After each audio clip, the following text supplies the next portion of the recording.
Good afternoon. My name is Roger Rosa, and I'm the Technical Services Manager for Nokiwin Tribal Council. Our next session is the National First Nations Homelessness Action Plan. Our speaker is Jordan Fisher. Jordan Fisher is a Senior Policy Analyst with the Assembly of First Nations and is currently leading the AFN's work on homelessness. Jordan is Cree and a member of the Cowessess First Nation in Treaty 4 territory. Prior to joining the AFN, Jordan worked with the Alberta Government Ministries of Education and Children's Services. His personal and professional interests are centered around working to address social issues that impact First Nation and advocating for First Nation self-determination. Jordan is currently living in Amishkwachi-Waskahikan Treaty 6 territory, which is known as Edmonton, Alberta. I'd like to introduce Jordan. Great, thanks, Roger. Just pull up my presentation here. Tanse, Jordan Fisher Nitsiga son Otusquini Ochinia, Amisquachi Waskahagan Miigwachnawigan, Assembly of First Nations Senior Policy Analyst Omania. So thanks for that introduction. My name is Jordan Fisher. I'm a member of Cowessess First Nation, but I was born and raised in Alberta. So I'm currently living in Amisquachi-Waskahagan, Treaty 6 territory. I also wanted to take the time to acknowledge all of the diverse lands and territories that all of you are situated on as you join in to participate in this event virtually. Also, thank you to the organizers for the opportunity to speak at this event, as well as to everyone in attendance for the work that they do every day to ensure that First Nations have access to housing. Safe and adequate housing is critically important to success in all facets of life, and addressing the housing crisis in our communities is a key component of a holistic approach to ensuring health, happiness, and prosperity for our people. So I'm here today to provide an update on the work that the Assembly of First Nations is doing to advance its mandate to develop an action plan for First Nations homelessness on and off reserve.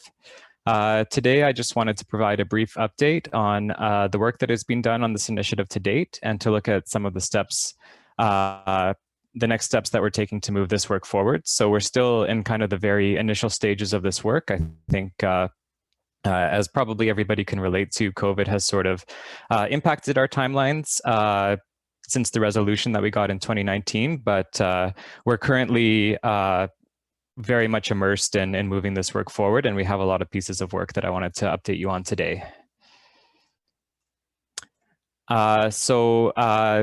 We recognize that there is an urgent need to address the impact of homelessness and housing insecurity for First Nations living both in and away from their communities.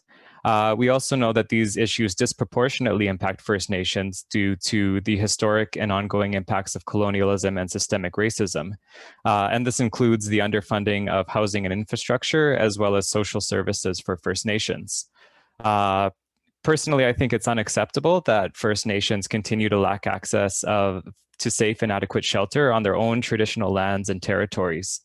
But despite this urgent need, prior to December of 2019, the AFN did not have a mandate to advocate specifically for First Nations homelessness. So for quite some time, the AFN has held a housing portfolio, but homelessness specifically as a file, as a portfolio, has not been within the AFN's mandate. So at the December 2019 Special Chiefs Assembly, Resolution 79, titled the Action Plan for First Nations Homelessness on and Off Reserve, was passed. And this resolution recognizes that First Nations have the right to pursue our own social development, including developing our own measures and institutions to address homelessness and its impacts on our citizens and members, no matter where they live. So kind of the background for the development of that resolution comes from the desire that was expressed by some First Nations to care for their citizens who are experiencing homelessness, whether they're living on or off reserve. So that's where that mandate for our work comes from. So the resolution mandates the development of a national First Nations homelessness action plan, which aims to improve the delivery of federal government programs and the related social and fiscal mechanisms to address homelessness for First Nations peoples. It advocates for a comprehensive multi-partner approach to reducing, preventing, and ultimately eradicating First Nations homelessness. And this is being done in alignment with the goal of transitioning First Nations housing and infrastructure to First Nations management, control, and care. So this work is being done in alignment with the AFN 10-year National First Nations Housing and Related Infrastructure Strategy, which aims to transition housing governance delivery systems to First Nations care and control. In order to advance the mandate provided to us by this resolution, the AFN is working with Employment and Social Development Canada in a co-development process to develop the action plan. ESDC is also working with the AFN to determine priorities for the First Nations distinctions-based funding stream of ESDC's Federal Homelessness Prevention Strategy, Reaching Home. So the Reaching Home program, the Federal Homelessness Prevention Program, has had for some time an Indigenous funding stream, and that's a somewhat larger stream than this one, but they've allocated distinctions-based funding streams as well for First Nations, Métis, and Inuit. So part of the work that we're doing in sort of our co-development process to advocate for the National Action Plan is to work with them to determine priorities for the allocation of the First Nations distinctions-based strategy, and to work with First Nations to ensure that the allocation of that funding aligns with First Nations needs and priorities. So Reaching Home is Canada's homelessness strategy aimed at preventing and reducing homelessness across Canada. The program currently provides funding streams aimed at addressing homelessness in urban and rural settings, as well as the territories. And then it also has the Indigenous homelessness funding stream that I mentioned before. But that funding stream, it's primarily aimed at Indigenous organizations located in urban centers. So to date, there was not a distinctions-based or First Nation-specific funding stream of that program. So that is part of the work that we're doing is working with ESDC to allocate that. So the mechanism we're working through to do that work is a joint technical working group that the AFN and ESDC established in November of last year to plan research and engagement, all of which is working towards the development of the National Action Plan. So the AFN's approach to advancing this work is being done through a three-phase approach. We have comprehensive research, an engagement strategy, and ultimately this all leads towards the development of the National Action Plan.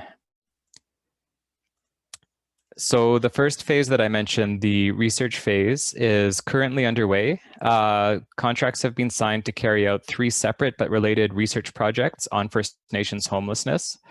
The 3 avenues of research include a systematic literature review, an environmental scan, which will look at data and data gaps, as well as systems mapping of existing programs and services to identify how to better meet the needs of First Nations peoples experiencing homelessness on and off reserve.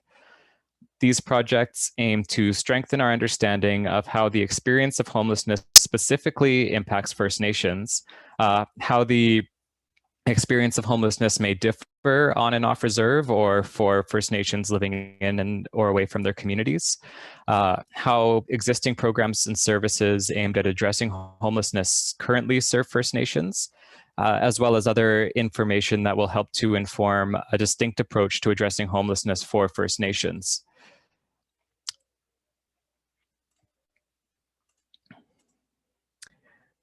So another key, in fact, probably the most significant aspect of our work to develop the National Action Plan on First Nations homelessness is the engagement work that we're in the initial stages of carrying out. So I recognize that it's critically important that this work is done in partnership, and that the advocacy work we are doing to advocate for a First Nations homelessness action plan is informed by the priorities and the needs of First Nations. So we want to ensure that the National Action Plan is informed by First Nations perspectives and reflects the unique needs of First Nations in every region across the country. So to date, we have had or currently have scheduled initial discussions with the regional housing technicians who are identified through the AFN's Chiefs Committee on Housing and Infrastructure, as well as some provincial and territorial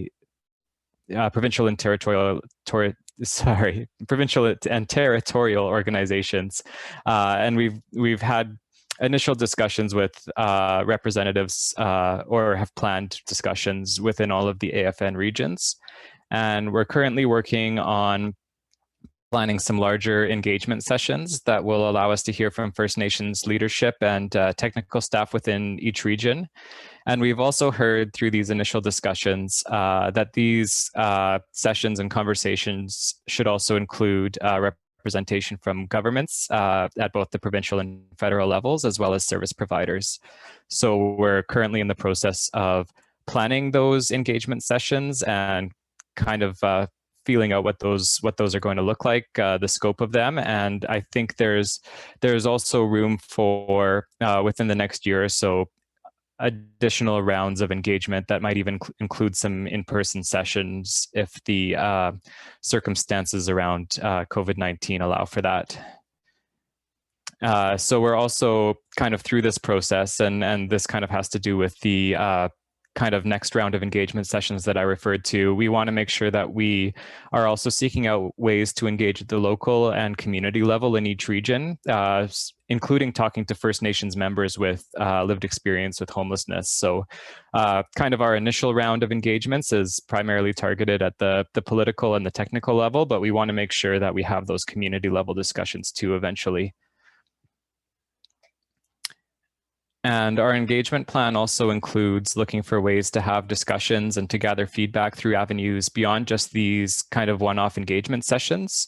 So we're looking at methods for kind of continual online engagement, such as surveys or other kind of online methods, as well as meetings that we'll be having on more of an ad hoc basis or participating in existing meetings and tables.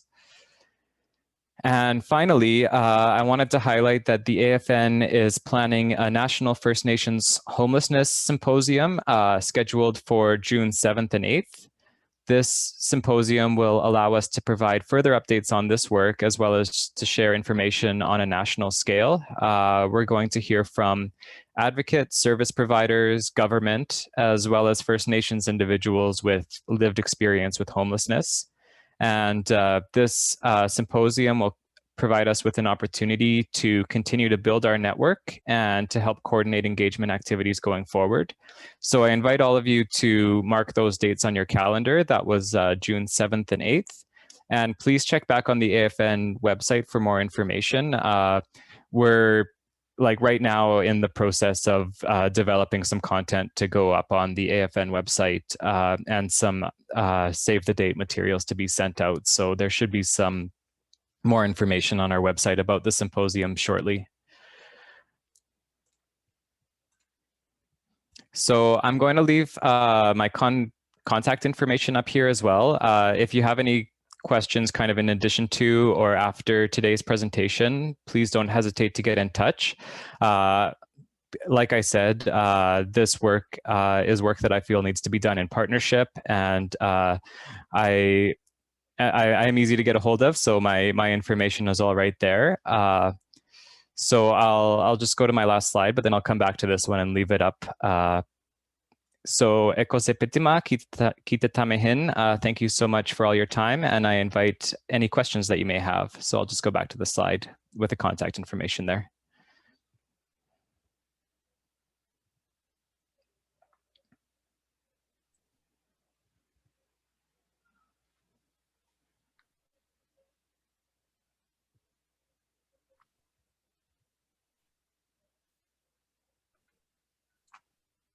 Hi, Jordan.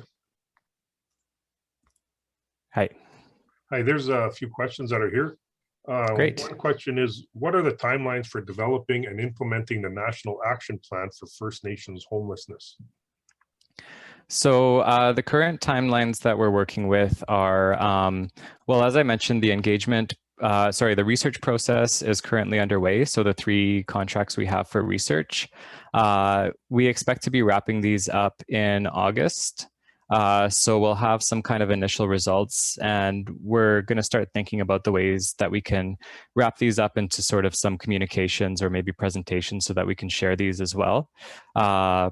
The engagement, we're hoping to have that initial round of engagement completed by the end of this calendar year, so that within sort of the end of this calendar year and kind of into next year, we'll be working on the process of co-developing the action plan itself. At this stage, I think there's not much we can do in terms of developing the action plan itself until we've had a chance to hold more fulsome engagement with First Nations in order to make sure that that the action plan is being developed in partnership and informed by First Nations needs and priorities. So late this year, early next year, I think we'll be underway in developing the action plan itself. Within the timeline that I have, I expect the action plan development to take about 6 months or so, and then we can start looking at implementation planning. So that's where we're at. And I also mentioned the Reaching Home First Nations distinctions-based funding.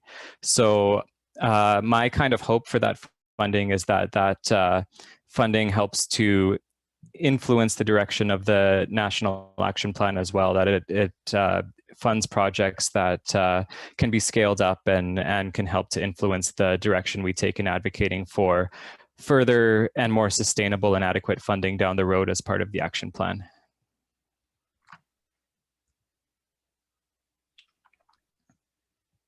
Okay, how is the AFN advocating for adequate and sustainable funding to address First Nations homelessness?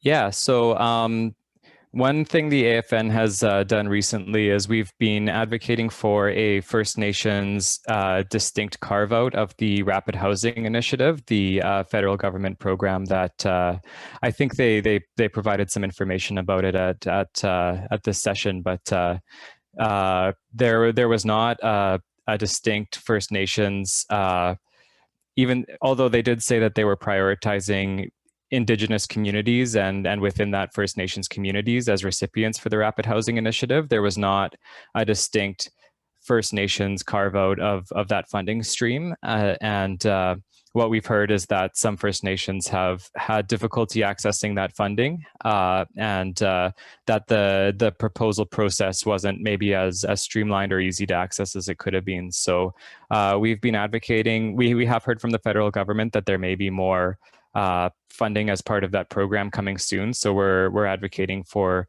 a distinct First Nations carve out of that funding stream. Also, the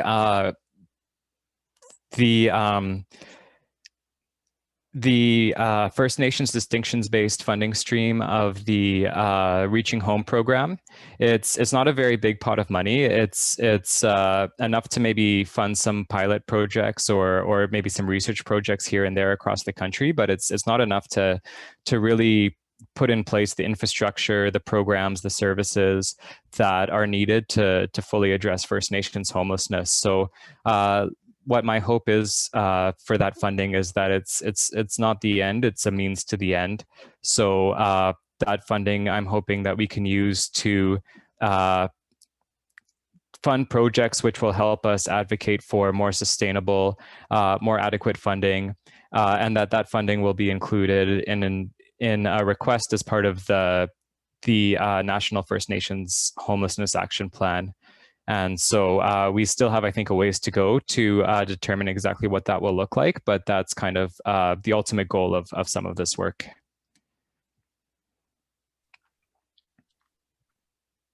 Okay, there's another question here. Who are you engaging online? Are there plans to engage the homeless people? And how are you doing that? Yeah, so basically we're not quite there yet. There are plans to do exactly that, and that will be done either through an online process or depending on kind of how the COVID situation evolves over the next 6 months or so, we may even look at doing some in-person sessions if those are those are possible, because we feel that that might even be a better way to reach those populations and connect with those populations in person. We'll likely look at maybe getting a contractor in place within the next 6 months or so to do some of that engagement. Our initial engagement is going to be more at the political and technical level, because we feel that we need to get that kind of level of engagement done right away. It's sort of it's important that we kind of are doing that in order to, especially in order to inform the allocation of the distinctions-based funding. We have sort of some time sensitivity around that. But in terms of informing the direction of the action plan, I like agree with the sentiment of the question that it's not something we can do without hearing from the homeless people themselves, or the people who are experiencing homelessness and housing insecurity themselves. It's important to me that we find a way to make sure that those voices are being heard and are reflected in what the action plan looks like. So either through online formats or in-person formats, we're going to seek out a way to make sure that that happens. But we're still in the very early planning stages of doing that. We haven't actually been able to conduct any of that work just yet. Okay, thank you. When will you be sending out the surveys for unsheltered relatives? Will you be including youth? Yeah, absolutely. I think it's going to be important for us to hear from youth, from women, from trans, non-binary, two-spirit, LGBTQ2+ individuals, from veterans, from elders. I think that's going to be a really important aspect of that kind of survey work. So when is it going to happen? My best guess would be early next year is sort of what I'm targeting in sort of our planning right now. We'll probably have some of the more political level engagement taking place this fall, maybe early winter. So I think that early next year would be sort of a fair estimate of when we would have either in-person sessions, online sessions, but also these surveys going out.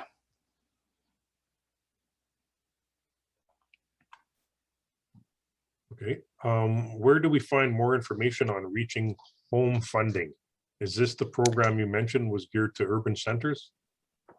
Yeah, so the Government of Canada, ESDC, has information about that on their website. I'm not sure if they would have any information about the First Nations distinctions-based stream quite yet, because we're essentially in the process of co-developing that stream with them. So it's still sort of in the development stages, and they're coming to us to ensure that they're not kind of allocating and prioritizing that stream unilaterally. So our engagement will help to inform the direction of what that funding stream looks like. But the Indigenous funding stream, which is the one that's targeted more towards organizations, Indigenous organizations and urban centers, I believe on ESDC's website, they have information about it there.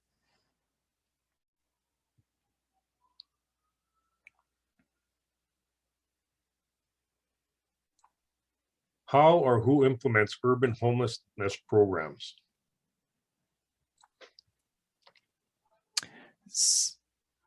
Who implements urban homelessness programs? I'm not sure I know the answer to that question, or kind of what's being asked exactly, but I will say that part of what we're looking into, especially through, I mentioned earlier, the systems mapping phase of the research that we're doing, what we're looking at is how First Nations people who are experiencing homelessness access services and how those services are funded. So I think some of the answers maybe to what that question is asking might come through some of that research we're doing. So I think it's going to be important that we're able to share some of the results and outcomes of our research.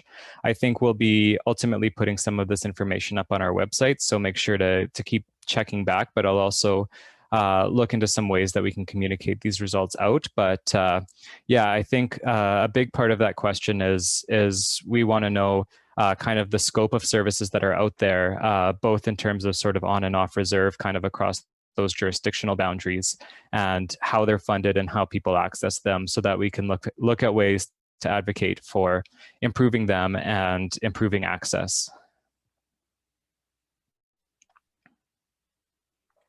Okay, thank you. Here's an interesting question. How will homeless persons who don't want homes, shelters, any assistance for homing at all be addressed?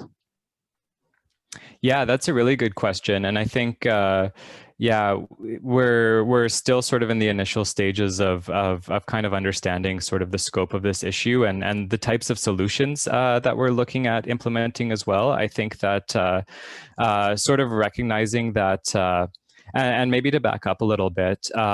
Part of the way that we're approaching this issue is through a housing lens, because AFN has kind of had the portfolio and the mandate to work in housing for a long time. So our sort of networks and our kind of current avenues of pursuing this work exist sort of within the housing sphere.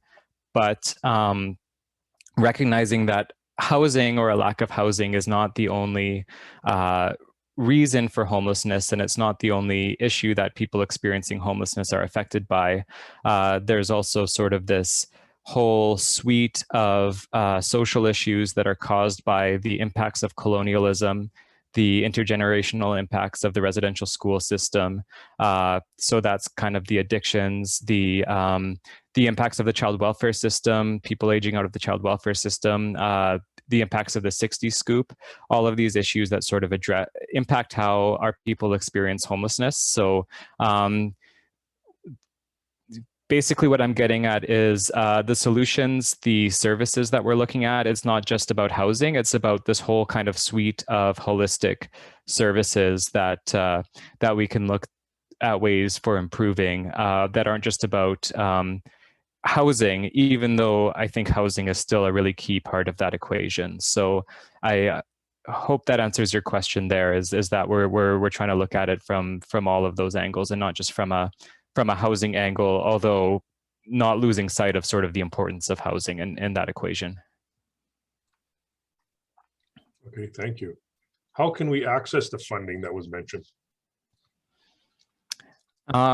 So the Reaching Home funding in the First Nations distinctions-based funding stream, which is funding that we're hoping will be accessed by First Nations. It does not have a process yet. So ESDC is looking to us to provide kind of our recommendations before they develop a proposal-based system. So once they have that, I'll be sure that that our communications channels are kind of pointing towards how to access that funding, because we'll have a sort of a stake in how that funding rolls out and how it's developed. So there'll be information about it either on the AFN website or through our email lists and that sort of thing. And I'm sure ESDC will be posting about it on their website as well. In terms of the Indigenous funding stream, the one that's already developed, the one that we weren't really involved in, but is sort of the pre-existing funding stream that Indigenous organizations in urban centers can access. That information is on ESDC's website, and I believe that is done through a proposal-based kind of application process that they've sort of designated communities and organizations to kind of administer that funding through these sub-agreements. But the one that we're kind of working towards co-developing, the First Nation stream, we'll have information about that going out once that's developed. It won't be until end of this year, maybe early next year as well. Okay, can we email and request an application? If you want to email me, I can start compiling a list of emails to send out the information once it's there. Like I said, right now the program is we're in the process of advocating for and developing the program. It doesn't exist yet, so there's no applications as of yet. But I can certainly take any email addresses and be sure to send out that information once it is developed.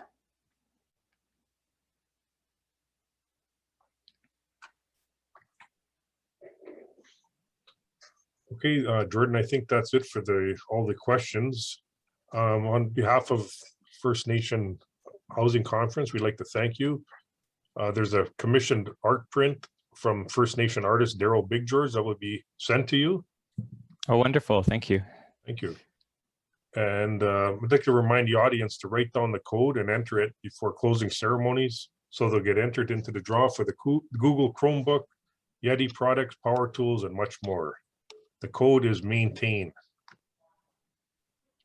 And I'd also like to ask everybody to complete the quick session survey at the bottom of the page. And after this, head to the closing ceremonies for passport to prizes.